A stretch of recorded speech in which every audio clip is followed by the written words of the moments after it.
ರಾಜ್ಯ ಸಂಪುಟ ವಿಸ್ತರಣೆಗೆ ಇವತ್ತೇ ಮುಹೂರ್ತ ಫಿಕ್ಸ್ ಆಗುತ್ತಾ ಅನ್ನೋ ಪ್ರಶ್ನೆ ಎದುರಾಗ್ತಾ ಇದೆ. ಏಕಕಾಲಕ್ಕೆ 20 ಸ್ಥಾನಗಳನ್ನು ಭರ್ತಿ ಮಾಡೋದಕ್ಕೆ ಹೈಕಮಾಂಡ್ ಸಮ್ಮತಿ ಏನಾದರೂ ಸಿಗತ್ತಾ? ಈಗಾಗಲೇ ದೆಹಲಿಯನ್ನ ತಲುಪಿದ್ದಾರೆ ತ್ರಿಮೂರ್ತಿಗಳು. ದೆಹಲಿಯಲ್ಲಿ ಸಿಎಂ ಡಿಕೆ ಶಿವಕುಮಾರ್, ಸಿದ್ದು, ಹರಿಪ್ರಸಾದ್ ಅವರು ಇದ್ದಾರೆ. ಇದೇ ವಾರದಲ್ಲಿ ಸಂಪುಟ ವಿಸ್ತರಣೆ ಬಹುತೇಕ ಫಿಕ್ಸ್ ಅನ್ನೋ ಮಾತುಗಳು ಕೇಳಿಬರ್ತಾ ಇದೆ. ಸಂಜೆ ದೆಹಲಿಯಲ್ಲಿ ಹೈಕಮಾಂಡ್ ನಾಯಕರ ಮೀಟಿಂಗ್ ಕೂಡ ನಡೆಯುತ್ತೆ. ಎಐಸಿಸಿ ಅಧ್ಯಕ್ಷ ಮಲ್ಲಿಕಾರ್ಜುನ್ ಖರ್ಗೆ, ವೇಣುಗೋಪಾಲ್ ಅವರು, ಸುರ್ಜೇವಾಲಾ ಅವರು ಸಭೆ ಕೂಡ ಮಾಡಿದ್ದಾರೆ. ರಾಹುಲ್ ಗಾಂಧಿ ಅವರ ಜೊತೆಗೂ ಕೂಡ ಚರ್ಚೆ ಮಾಡಲಿದ್ದಾರೆ. ಇವತ್ತು ಸಂಜೆಯ ಒಳಗಾಗಿ ಸಚಿವರ ಪಟ್ಟಿ ಫೈನಲ್ ಆಗೋ ಸಾಧ್ಯತೆ ಇದೆ ಅನ್ನೋ ಮಾತುಗಳು ಕೇಳಿಬರ್ತಾ ಇದೆ. ಸಚಿವ ಸ್ಥಾನದ ಆಕಾಂಕ್ಷಿಗಳಿಗೆ ಟೆನ್ಷನ್ನೇ ಶುರುವಾಗಿದೆ. ಈಗ ಯಾರ್ಯಾರು ಸಚಿವ ಸ್ಥಾನದ ಆಕಾಂಕ್ಷಿಗಳಿದ್ದಾರೆ ಅವರಿಗೆ ಈಗ ಟೆನ್ಷನ್ ಶುರುವಾಗಿದೆ. ಇದೇ ವಾರದಲ್ಲಿ ಸಂಪುಟ ವಿಸ್ತರಣೆ ಫಿಕ್ಸ್ ಆಗುತ್ತೆ ಅನ್ನೋ ಮಾತುಗಳು ಕೇಳಿಬರ್ತಾ ಇದೆ. ಒಂದು ವಾರದ ಒಳಗಾಗಿ ಸಂಪುಟ ವಿಸ್ತರಣೆ ಖಚಿತ ಅನ್ನೋ ಮಾತುಗಳು ಕೇಳಿಬರ್ತಾ ಇದೆ. ಎಲ್ಲ ಸ್ಥಾನಗಳನ್ನು ಕೂಡ ಭರ್ತಿ ಮಾಡ್ತಾರೆ ಅನ್ನೋ ಮಾತುಗಳು ಕೇಳಿ ಬರ್ತಾ ಇರುವಂಥದ್ದು. ಬಲ್ಲ ಮೂಲಗಳಿಂದ ಈ ಮಾಹಿತಿಗಳು ಲಭ್ಯವಾಗ್ತಾ ಇದೆ. ಡಿಕೆ ಶಿವಕುಮಾರ್, ಬಿಕೆ ಹರಿಪ್ರಸಾದ್, ಸಿದ್ದರಾಮಯ್ಯ ದೆಹಲಿಯಲ್ಲೇ ಠಿಕಾಣಿ ಹೂಡಿದ್ದಾರೆ. ಜೊತೆಗೆ ಒಂದು ಸಭೆ ಕೂಡ ಮಾಡಿದ್ದಾರೆ. ಸಭೆ ಮಾಡಿ ಯಾರ್ಯಾರಿಗೆ ಸಚಿವ ಸ್ಥಾನವನ್ನು ನೀಡಬೇಕು, ಏನು ಎತ್ತ, ಈ ಎಲ್ಲ ವಿಚಾರಗಳಿಗೆ ಚರ್ಚೆಯಾಗಿದೆ ಅನ್ನೋ ಮಾತುಗಳು ಕೇಳಿಬರ್ತಾ ಇದೆ. ಇವತ್ತು ಸಂಜೆಯ ಒಳಗಾಗಿ ಬಹುತೇಕ ಪಟ್ಟಿ ಫೈನಲ್ ಆಗುತ್ತೆ ಅನ್ನೋ ಮಾತುಗಳು ಕೇಳಿಬರ್ತಾ ಇದೆ. ಇವತ್ತು ಸಾಯಂಕಾಲದ ಒಳಗಾಗಿ ಎಲ್ಲ ಚರ್ಚೆಗಳಾಗಿ ಒಂದು ಸಚಿವರ ಪಟ್ಟಿ ಫೈನಲ್ ಆಗತ್ತೆ ಅನ್ನೋ ಮಾತುಗಳು ಕೇಳಿಬರ್ತಾ ಇರೋದ್ರಿಂದ ಬಹುತೇಕ ಹಿರಿಯ ಶಾಸಕರು ಜೊತೆಗೆ ಯಾರ್ಯಾರು ಸಚಿವ ಸ್ಥಾನದ ಆಕಾಂಕ್ಷಿಗಳಿದ್ದಾರೆ ಎಲ್ಲರಿಗೂ ಟೆನ್ಷನ್ ಶುರುವಾಗಿದೆ.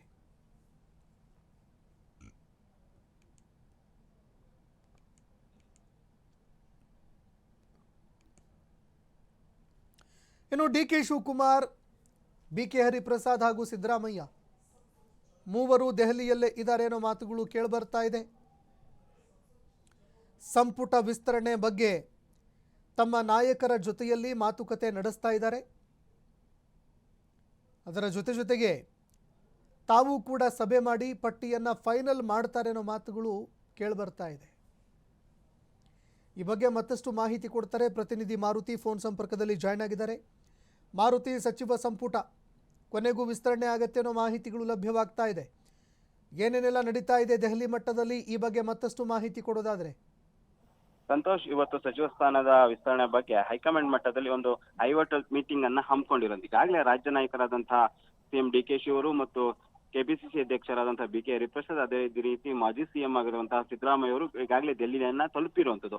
ಇಂದು ಸಂಜೆ ರಾಹುಲ್ ಗಾಂಧಿ, ವೇಣುಗೋಪಾಲ್ ಮತ್ತು ಸುರ್ಜೇವಾಲಾ, ಅದೇ ರೀತಿ ಎಐಸಿಸಿ ಅಧ್ಯಕ್ಷರಾದ ಮಲ್ಲಿಕಾರ್ಜುನ್ ಖರ್ಗೆ ಜೊತೆ ಒಂದು ಮೀಟಿಂಗ್ ಅನ್ನ ನಡೆಯುವ ಸಾಧ್ಯತೆ ಇರುವಂತದ್ದು. ಯಾಕೆಂದ್ರೆ ಕಳೆದ ವಾರವಷ್ಟೇ ಈಗಾಗಲೇ ಮೀಟಿಂಗ್ ಅನ್ನ ನಡೆದಿದ್ದು, ಅವತ್ತು ಪಟ್ಟಿ ಫೈನಲ್ ಆಗಿಲ್ಲ. ಆದ್ರೆ ಇವತ್ತು ಸಂಜೆ ಅಥವಾ ನಾಳೆ ಬೆಳಗ್ಗೆ ಒಳಗಾಗಿ ಪಟ್ಟಿ ಫೈನಲ್ ಆಗುವ ಸಾಧ್ಯತೆ ಇರುವಂತದ್ದು. ಇನ್ನು 2-3 ದಿನಗಳಲ್ಲಿ ಪಟ್ಟಿ ಕೂಡ ಘೋಷಣೆ ಆಗುವ ಸಾಧ್ಯತೆ ಇರುವಂತದ್ದು. ಆದ್ರೆ ಇದರ ಮಧ್ಯೆ ಸಚಿವ ಸ್ಥಾನಕ್ಕಾಗಿ ಸಾಕಷ್ಟು ಕಿರಿಯ ಮತ್ತು ಹೊಸದಾಗಿ ಆಯ್ಕೆಯಾಗಿರುವಂತ ಎಲ್ಲಾ ಶಾಸಕರು ಕೂಡ ದೆಹಲಿಯಲ್ಲೇ ಬೀಳ್ಬಿಟ್ಟು ದೊಡ್ಡ ಮಟ್ಟದಲ್ಲಿ ಲಾಬಿಯನ್ನ ನಡೆಸ್ತಾ ಇರೋದು. ಅಂದ್ರೆ ಇವತ್ತು ಎಐಸಿಸಿ ಅಧ್ಯಕ್ಷರ ಮಲ್ಲಿಕಾರ್ಜುನ್ ಖರ್ಗೆ ಬರ್ತ್ಡೇ ನೆಪದಲ್ಲಿ ಈಗಾಗಲೇ ಎಲ್ಲರೂ ಕೂಡ ದೆಹಲಿಗೆ ಹೋಗಿರುವಂತದ್ದು. ಅವ್ರನ್ನ ದೆಹಲಿಯಲ್ಲಿ ಮಲ್ಲಿಕಾರ್ಜುನ್ ಖರ್ಗೆ ಅವ್ರನ್ನ ಭೇಟಿಯಾಗುವ ಮೂಲಕ ಸಚಿವ ಸ್ಥಾನಕ್ಕಾಗಿ ಬಹುದೊಡ್ಡ ಲಾಬಿಯನ್ನೇ ನಡೆಸ್ತಾ ಇರುವಂತದ್ದು. ಅಂದ್ರೆ ಇರುವಂತಹ 20 ಸ್ಥಾನಗಳಿಗೆ 50ಕ್ಕೂ ಹೆಚ್ಚು ಸಚಿವ ಸ್ಥಾನದ ಆಕಾಂಕ್ಷಿಗಳು ಇರೋದ್ರಿಂದ ಜಾತಿ ಲೆಕ್ಕಾಚಾರ ಹಾಕ್ಬೇಕಾಗತ್ತೆ ಜಿಲ್ಲಾವಾರು, ಮತ್ತೆ ಅದೇ ರೀತಿ ಸಮುದಾಯ, ಮತ್ತೆ ಮುಂದಿನ ಪ್ರಮುಖವಾಗಿ 2028ರ ಚುನಾವಣೆಯನ್ನ ದೃಷ್ಟಿಯಲ್ಲಿ ಇಟ್ಕೊಂಡು ಕೂಡ ಇವತ್ತು ಸಚಿವ ಸಂಪುಟ ವಿಸ್ತರಣೆ ಆಗ್ಬೇಕಾಗಿದೆ. ಹೀಗಾಗಿ ಇವೆಲ್ಲವೂ ಕೂಡ ಹೈಕಮಾಂಡ್ ಮಟ್ಟದಲ್ಲಿ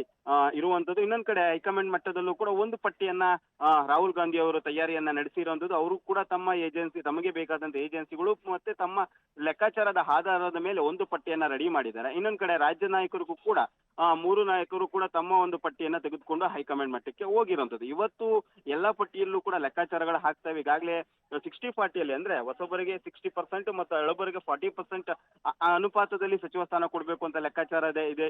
ಇದರಲ್ಲಿ ಪ್ರಮುಖವಾಗಿ ಯುವಕರಿಗೆ ಹೆಚ್ಚಿನ ಆದ್ಯತೆಯನ್ನ ನೀಡಬೇಕು ಅಂತ ಕೂಡ ಈ ಹಿಂದೆ ಕೂಡ ರಾಹುಲ್ ಗಾಂಧಿ ಅವರು ಹೇಳಿದ್ರು. ಇನ್ನೊಂದ್ ಕಡೆ ಸಮುದಾಯದ ಲೆಕ್ಕಾಚಾರ ಹಾಕೋದಾದ್ರೆ ಮುಸ್ಲಿಮು ಎಲ್ಲಾ ಸಮುದಾಯ ಅಂದ್ರೆ Muslim, Lingayat, Vokkaliga, SC ST ಎಲ್ಲಾ ಸಮುದಾಯದಲ್ಲೂ ಕೂಡ 5ಕ್ಕಿಂತ ಹೆಚ್ಚು ಸಚಿವ ಸ್ಥಾನದ ಆಕಾಂಕ್ಷಿಗಳು ಇರುವಂತದ್ದೇ ಹೈಕಮಾಂಡ್ಗೆ ತಲೆನೋವಾಗಿರುವಂತದ್ದು. ಬಟ್ ಇವೆಲ್ಲವೂ ಕೂಡ ಲೆಕ್ಕಾಚಾರಗಳ ಆಧಾರದ ಮೇಲೆ ಇವತ್ತು ಒಂದು ಪಟ್ಟಿ ಫೈನಲ್ ಆಗುವ ಸಾಧ್ಯತೆ ಇರುವಂತದ್ದು. ಇದೇ ವಾರದಲ್ಲಿ ಸಚಿವರಾಗಿ ನೂತನ ಸಚಿವರಾಗಿ ಪದಗ್ರಹಣ ಆಗುವ ಸಾಧ್ಯತೆ ಕೂಡ ಇರುವಂತದ್ದು. ಸಂತೋಷ್, ಧನ್ಯವಾದಗಳು ಮಾರುತಿ ನಿಮ್ಮೆಲ್ಲ ಮಾಹಿತಿಗೆ.